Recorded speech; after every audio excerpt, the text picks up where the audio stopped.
Welcome to the Natural Cycle. This is a channel where we attempt to solidify the absolute. We appreciate you tuning us in.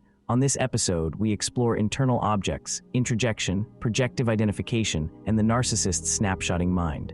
One of the most important insights to emerge from 20th century psychoanalysis is the realization that human beings do not simply relate to the world around them. They relate to an internal world that exists alongside external reality. Long before a person enters a room, begins a relationship, or engages in a conversation, they are already carrying an internal population of psychological figures that influence perception, expectation, emotion, and behavior. These figures are what object relations theorists called internal objects. Understanding them is essential for understanding narcissistic personality organization, because much of what appears to be interpersonal conflict is actually the expression of conflicts taking place within the internal world itself.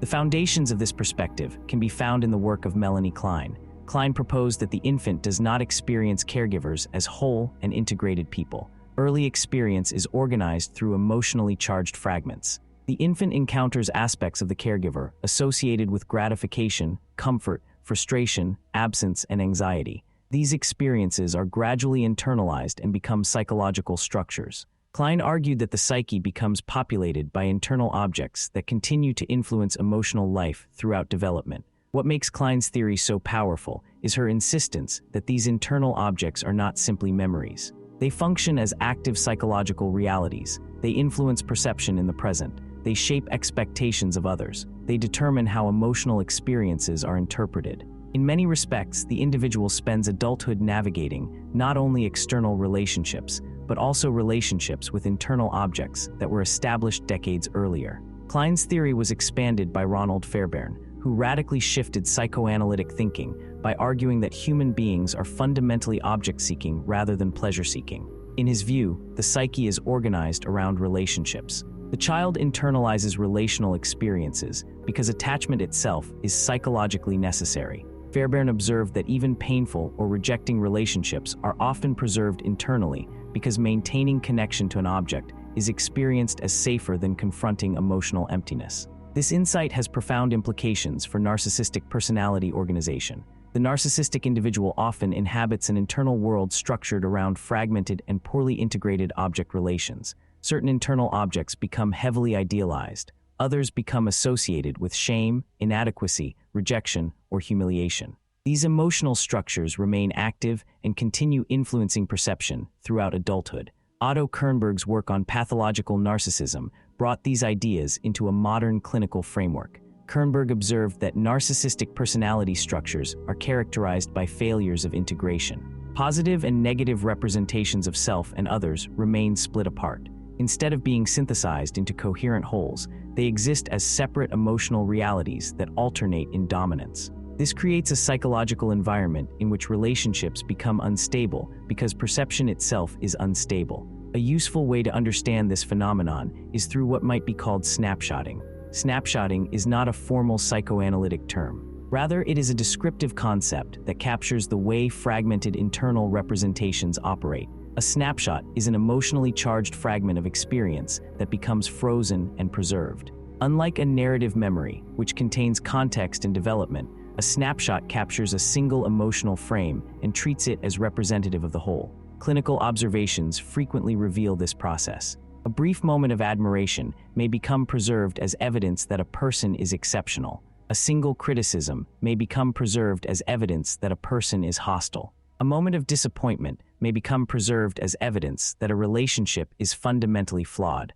The emotional intensity of the moment overwhelms contextual understanding. Contemporary research on memory supports the idea that emotionally significant experiences are often encoded differently than ordinary events. Work in affective neuroscience has demonstrated that emotionally charged experiences can become highly accessible and disproportionately influential in later perception.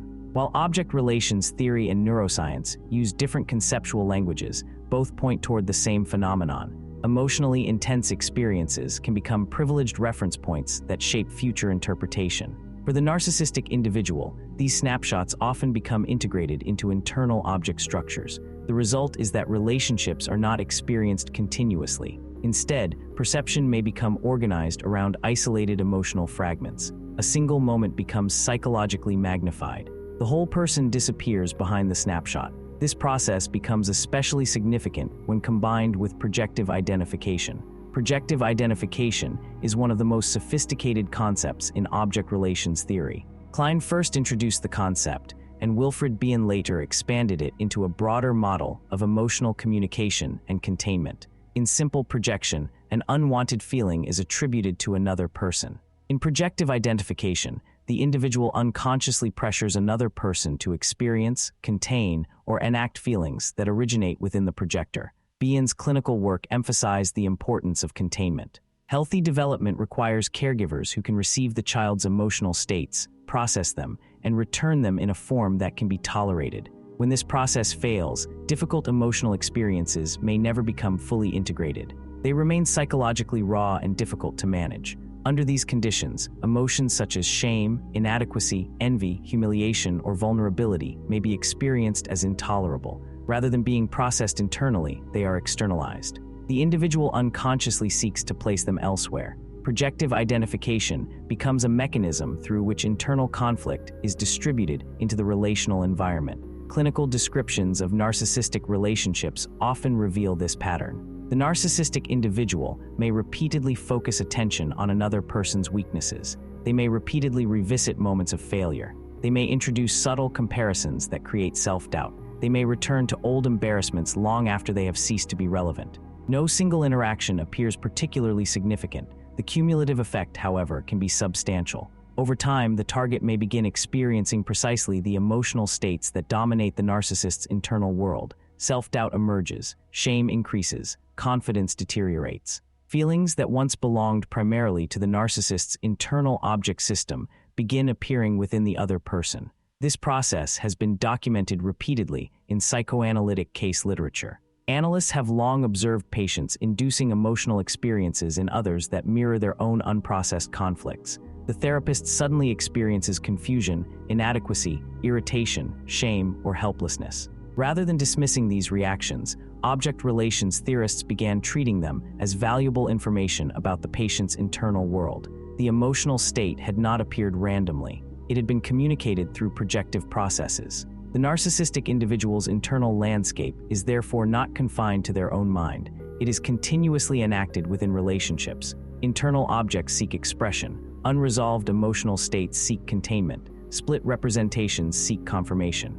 The external world becomes a stage upon which internal conflicts are repeatedly performed. This helps explain why narcissistic relationships often feel repetitive despite involving different people. The external details change, but the internal structure remains remarkably stable. New individuals enter the system and are assigned familiar positions. One becomes idealized, another becomes devalued, another becomes a source of validation, another becomes a container for projected inadequacy or shame. The underlying architecture remains intact because it originates within the internal world rather than within the external relationship itself. From an object relations perspective, the central tragedy of narcissistic personality organization is not merely manipulation, conflict, or emotional volatility. The deeper tragedy is the inability to encounter another person as a fully separate subject.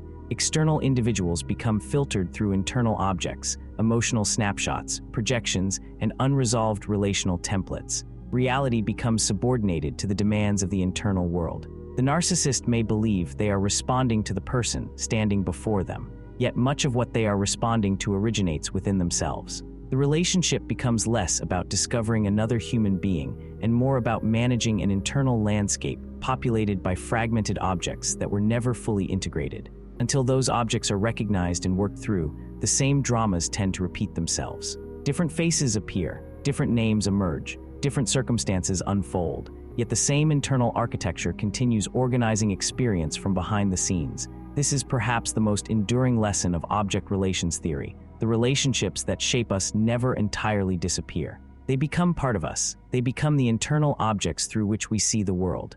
And when those objects remain fragmented, unresolved, or split, they continue shaping the present long after the original relationships have ended. Thank you for watching The Natural Cycle. Please hit the thumbs up, share, like, and subscribe. Until next time, enjoy.